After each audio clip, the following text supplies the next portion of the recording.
भारत को रूसी तेल के आयात के लिए अमेरिका द्वारा दी गई 30 दिनों की छूट में रूस की सरकारी कंपनी रोसनेफ्ट और लुक ऑयल से सीधे तौर पर कच्चे तेल की खरीदारी भी शामिल है।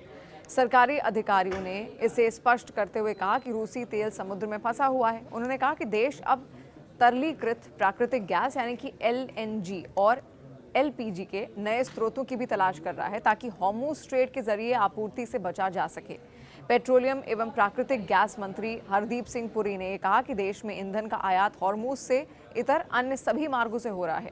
उन्होंने कहा कि देश की ईंधन जरूरतों को पूरा किया जा रहा है। उन्होंने आज एक्स पर जारी एक पोस्ट में ये भी कहा कि इस संबंध में चिंता या फिर अटकलों की कोई गुंजाइश नहीं है। देखिए, भारत अन्य देशों के अलावा ऑस्ट्रेलिया और कनाडा से आपूर्ति पर विचार कर रहा है। एलपीजी आपूर्ति के लिए टोटल एनर्जीज, इसके अलावा एक्सोनोमोबिल जैसी कई तमाम वैश्विक ऊर्जा दिग्गजों के साथ बातचीत की जा रही है। इस बीच अमेरिकी और इजरायली सेना ने ईरान की राजधानी तेहरान के समीप ईंधन डिपो पर अटैक किया। ये संघर्ष अब दूसरे सप्ताह में प्रवेश कर चुका है और आगे नरमी के संकेत दिखाई नहीं दे रहे। रूसी तेल की खरीद पर अमेरिकी मोहलत से भारतीय रिफाइनरियों को समुद्र में फंसा रूसी कच्चा तेल हासिल करने में मदद मिलेगी। ये छूट देखिए 4 अप्रैल 2026 को खत्म हो जाएगी। भारत करीब 83% एलपीजी आयात और 56% एलएनजी का आयात हॉर्मुज मार्ग से ही करता है। जहां तक कच्चे तेल का सवाल है तो भारत को इस मार्ग से करीब 40% आपूर्ति होती है। और भारतीय तेल विपणन कंपनियों ने अंतर्राष्ट्रीय कीमतों में उछाल के कारण एलपीजी की कीमतों में 60 रुपये प्रति सिलेंडर की वृद्धि यहाँ पर की।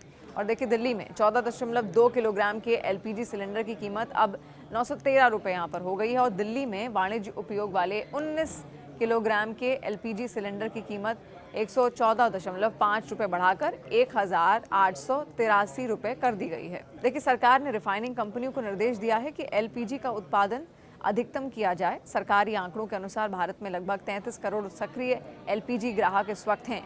कच्चे तेल की कीमतों में भारी उछाल के बावजूद देश में पेट्रोल और डीजल की खुदरा कीमतों में वृद्धि होने के आसार नहीं है, क्योंकि सरकारी तेल विपणन कंपनियां वित्तीय प्रभाव को अवशोषित करने में समर्थ हैं।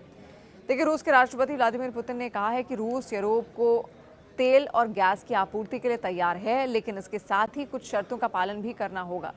ये बात तब सामने आई जब मध्य पूर्व में अमेरिका, इजरायल और ईरान के बीच चल रहे युद्ध के कारण हॉर्मुज जलडमरू मध्य में जहाजों की आवाजाही पूरी तरीके से ठप हो गई है। दुनिया के करीब 1/5 हिस्से तेल और तरलीकृत प्राकृतिक गैस यानी कि एलएनजी की ढुलाई इसी संकरे रास्ते से होती है। इस बीच अब वैश्विक ऊर्जा संकट गहरा गया है और तेल की कीमतें आसमान छू रही हैं। पुतिन ने सोमवार को सरकारी अधिकारियों और रूस के बड़े तेल गैस कंपनियों के प्रमुखों के साथ बैठक में ये बात कही। उन्होंने ये भी कहा कि अगर यूरोपीय कंपनियां और खरीदार लंबे समय तक स्थिर सहयोग चाहते हैं तो रूस कभी मना नहीं करेगा। रूसी राष्ट्रपति का बयान ऐसे समय में दर्ज किया गया जब ईरान के खिलाफ अमेरिका इजरायल युद्ध ने हॉर्मुज जलडमरू मध्य को प्रभावी रूप से बंद कर दिया। ये दुनिया का सबसे अहम ऑयल ट्रांजिट पॉइंट है। पुतिन ने चेतावनी दी कि इस जलडमरू मध्य पर निर्भर तेल उत्पादन अगले 1 महीने में पूरी तरीके से रुक सकता है। पहले से ही उत्पादन घट रहा है और क्षेत्र में स्टोरेज टैंक भर रहे हैं क्योंकि तेल को बाहर नहीं निकाला जा पा रहा। सोमवार को देखिए, ब्रेंट क्रूड ऑयल की कीमत $100 प्रति बैरल से ऊपर चली गई और एक समय ये $119 तक पहुंच गई, जो 2022 में यूक्रेन युद्ध शुरू होने के बाद की सबसे ऊंची कीमत अब तक की है।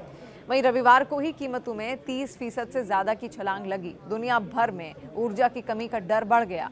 यूक्रेन युद्ध के बाद यूरोपीय देशों ने रूस पर निर्भरता बहुत कम कर दी है।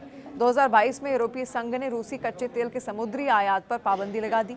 इसके अलावा ड्रूजबा पाइपलाइन के जरिए हंगरी और स्लोवाकिया को जाने वाली आपूर्ति भी जनवरी से लगभग बंद है, क्योंकि यूक्रेन से होकर गुजरने वाली पाइपलाइन क्षतिग्रस्त हो गई। यूक्रेन युद्ध से पहले यूरोप अपनी 40% से ज्यादा गैस रूस से खरीदता था, लेकिन 2025 तक रूसी पाइपलाइन गैस और एलएनजी मिलाकर यूरोपीय आयात का सिर्फ 13% रह गया। यूरोप ने रूस से दूरी बनाई ताकि युद्ध को फंड न मिले। इस वजह से रूस को एशिया में भारी छूट पर तेल गैस बेचनी पड़ी। पुतिन ने कहा कि रूसी कंपनियों को मध्य पूर्व के इस संकट का फायदा उठाना चाहिए। ऊंची कीमतों से रूस को मुनाफा होगा। उन्होंने यूरोप को संकेत दिया कि अगर वो वापस लंबे समय के लिए सहयोग चाहते हैं तो रूस तैयार है, लेकिन ये राजनीतिक दबाव से मुक्त होना चाहिए। इस बीच हंगरी के प्रधानमंत्री विक्टर ओबान ने यूरोपीय संघ से अपील की कि रूसी तेल गैस पर प्रतिबंध हटाए जाएं ताकि कीमतें कम हो। वहीं G7 देशों ने ऊंची कीमतों पर जरूरी कदम उठाने की बात कही है, लेकिन इमरजेंसी रिजर्व छोड़ने का स्पष्ट वादा नहीं किया। अब देखिए, पुतिन ने पहले ही सरकार को निर्देश दिया था कि बाकी रूसी तेल गैस को यूरोप से हटाकर कहीं और भेजने पर विचार करें, क्योंकि यूरोपीय संघ जल्द ही रूसी जीवाश्म ईंधन पर पूरी पाबंदी लगाने वाला है।